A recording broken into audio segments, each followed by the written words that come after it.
Hello guys, welcome back to my channel Pakistan to blog. আশা করছি তোমরা সবাই খুব ভালো আছো আর আমিও খুব ভালো আছি। চলে এসেছি নতুন একটা দিনের নতুন একটা ভিডিও নিয়ে। ভিডিওটাকে স্কিপ করো না, পুরো ফুল ভিডিওটা দেখো। আশা করি তোমাদেরও খুব ভালো লাগবে আর দেখলে আমারও খুব ভালো লাগবে। যাই হোক, বিয়ে তো চলেই গেল, বিয়ের ভিডিও তো দেখতেই পেলে। তারপরে মাঝখানে এখন চলে আসলো আবার রিসেপশন। তো যাই হোক, বান্ধবীর রিসেপশন বলে কথা। তো এখন রেডি হতে হবে আর রেডি হয়ে আমাদের মানে কি বলো তো, তাড়াতাড়ি যেতে হবে, কারণ 6টার মধ্যে গাড়িটা ছেড়ে দেবে আমাদের এখান থেকে। যেহেতু অনেকটা জার্নি, তো এবার কোথায় যাচ্ছি কোথায় বিয়ে হচ্ছে সেটা আমি তোমাদের পরে বলছি বেসিক্যালি। তো যাই হোক, ফাইনালি এখন আমরা রেডি হতে যেতে হবে। প্রায় 3টে বেজে গেছে। আমার ফাইনালি রেডি হয়ে তারপরে তোমাদের সাথে আবার কথা। তো দেখো, রেডি হয়ে আর একদম কিন্তু আমরা বাসে চলেও আসলাম অন্ধকারে। যাই হোক, আমি ভিডিও করছিলাম আর ওকে বলছিলাম দেখ অন্ধকারে বলে, তাই জন্য ভিডিও করা যাচ্ছে না। মানে ভিডিওর মধ্যে পুরো অন্ধকার লাগছে যেহেতু আমরা বাসে জার্নি করছি। তো যাই হোক, অনেকটা জার্নি। এখন কিন্তু আমি জীবনে প্রথম যাচ্ছি কোথায় বলো তো, নদিয়া। তো যাই হোক, নদিয়া যাওয়া মানে ওর বিয়ে হয়েছে তাহিরপুর, তো আমরা সেখানেই যাব, নদিয়া জেলায় পড়ে যেহেতু। তো দেখো, বলতে না বলতে আমরা কিন্তু বাস থেকে নেমেও পড়েছি। প্রায় আমাদের 3 ঘন্টার জার্নি ছিল। সবার তো নাজেহাল অবস্থা। যাই হোক, আর এখানে তোমার দাদা তো একটু শরীরটা খারাপ করছিল যেহেতু বাসের মধ্যে। দেখো, এক এক করে কিন্তু আমরা সব এখনো যাচ্ছি তত্ত্ব হাতে নিয়ে। তো এই দেখো, বলতে না বলতেই চলে আসলাম নীলাঞ্জনায়। ঠিক আছে, তো যাই হোক, এখানেই হচ্ছে ওর রিসেপশন। তো এই লজটাই ভাড়া করেছে। আর দেখো চারিদিকটা কি সুন্দরভাবে সাজিয়েছে। তো তোমাদের একটা কথা বলি, এখানে দুটো মানে রিসেপশন হচ্ছিল। তো দুটো মানে হচ্ছিল, একটা মানে আমার বান্ধবী, আরেকটা হচ্ছিল আরেকজনদের। মানে এই লজটা এত বড় তো তাই জন্য। তো যাই হোক, এখানে গণেশ ঠাকুর, এখানে একটু ফটো তুললাম আর একটু ভিডিও করে নিলাম। আর যেহেতু দেখো সবাই যখন একসঙ্গে যাচ্ছি তখন একটু রাস্তা তো ভিড় হয়ে যাবে। তো যাই হোক, ফাইনালি ভিড় হয়ে গেছে। আর তোমাদের তো আমি এখনো বলতেই পারলাম না যে আমার কেমন লাগছে কি না লাগছে, একটু বলো কমেন্ট করে। তো যাই হোক, তো বেসিক্যালি এখন যে তত্ত্বগুলো আমরা রেখে এখন সবাই মিলে একটু ফটো তুললাম, একটু ভিডিও বানালাম। তো যাই হোক, ও আমাদের সাথে একটু কথা বলায় ব্যস্ত ছিল আর আমি এদিকে ভিডিও করছিলাম। তো যাই হোক, এখানে কাকু আমাদের ফটো তুলে দেবে বলে বলছিল। তো তারপরে দেখো, বন্ধু মিলে বান্ধবীরা সবাই মিলে ফটো তুললাম আর খুব মজাও করলাম। আর এখানে যাই হোক, ওর সাথে দেখা করলাম, ওকেও তো খুব মিষ্টি লাগছিল আর সবাইকে খুব সুন্দর লাগছিল। আর আমাকে আর তোমার দাদাভাইকে কেমন লাগছিল কমেন্ট করে জানাতে কিন্তু একদম ভুলো না।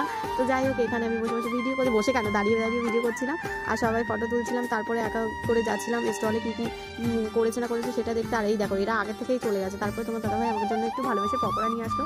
তো পকোড়া নিয়ে এসে এখানে দেখো ওর ভাই আর ওর বন্ধু মিলে খাওয়া দাওয়া করছিল। তো যে আমি একটু নিয়ে ওকে একটু খাইয়ে দিয়ে আসলাম। আর এখানে দেখো, আমি আর তোমার দাদাভাই আবার চলে আসলাম একটু ফটো তুলতে। তোলার পর এখানে দেখি বাবা, সবার কি ডান্স যে বলে বোঝানো যাবে না, প্রচুর ডান্স করতে পারে, মানে ডান্স করেছে দেখেছি। তো আমরা বসে বসে দেখছিলাম। আর কি করবো, আমরা তো করতে পারছিলাম না যেহেতু আমরা এক জায়গা থেকে অন্য জায়গায় গেছি। আর যাই হোক, আমি যখন ভিডিও করছিলাম লোকে না হা করে দেখছিল কিছু কিছু মানুষ। তো যাই হোক, ভিডিও করে চলে গেলাম ওষুধের দোকানে, কারণ বাসের মধ্যে যদি তোমার দাদার শরীরটা আসার সময় খারাপ হচ্ছিল, যদি কিছু হয়ে যায় তাই জন্য আবার ওষুধ আনতেও চলে গেলাম। তাই কিন্তু ওষুধের দোকান খোলা ছিল, তাই জন্য আমরা তাড়াতাড়ি গেছিলাম বলে উনি একটু মানে দিয়েছিল, ভালো লোক বলে, না হলে কি হতো জানি না। কেন তোমার দাদার জন্যই তো নেওয়া হয়, যাতে অসুবিধা না হয়। তো যাই হোক, তারপরে বেসিক্যালি চলে আসলাম ওখান থেকে এসে দেখো এখন বসে পড়েছে খেতে সবাই মিলে। তো চলো, মেন কোর্সে কী কী ছিল সেটাও তোমাদের সাথে শেয়ার করি।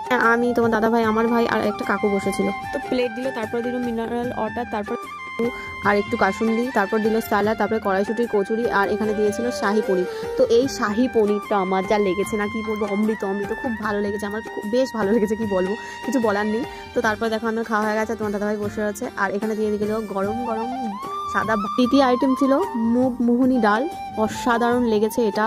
আর লেবু দিয়ে খেতে কিন্তু আমার তো বেশ ভালো লাগে। তোমাদের কেমন লাগে একটু জানিও তো কমেন্ট করে। আমার তো খুব ভালো লাগে, আর কিছু বলার নেই। তো যাই হোক, আমি তো এটা মন ভরে খাচ্ছিলাম। আর তারপরে দেখো ঝুড়ি আলু ভাজা দিল, যেটা ডালের সঙ্গে না হলে চলে না, কারণ এনারা যেহেতু ভাই তো তাই জন্য। তো যাই হোক, তারপরে দেখো খাওয়া দাওয়া কমপ্লিট করে বসে থাকলাম। তখন আমাদের চলে আসলো এই যে পমপ্লেট, সর্ষে পমপ্লেট।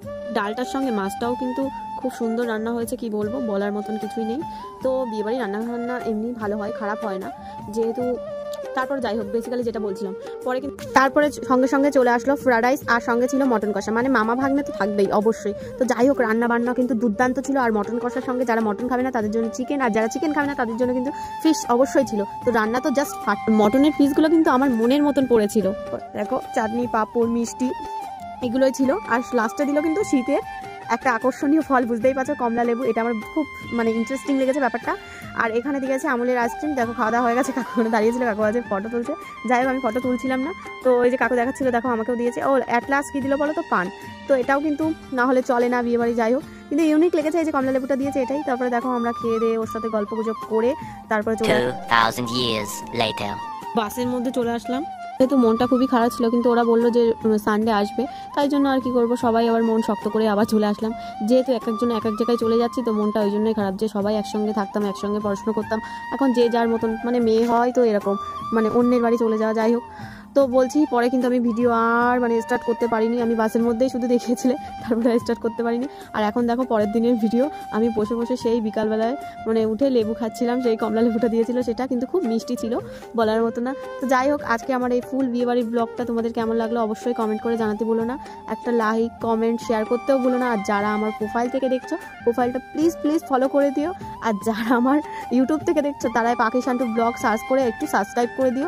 আর তোমাদের কাছ থেকে তেমন কিছু চাচ্ছি না, একটু সহযোগিতা করো যাতে আমি এগিয়ে যেতে পারি।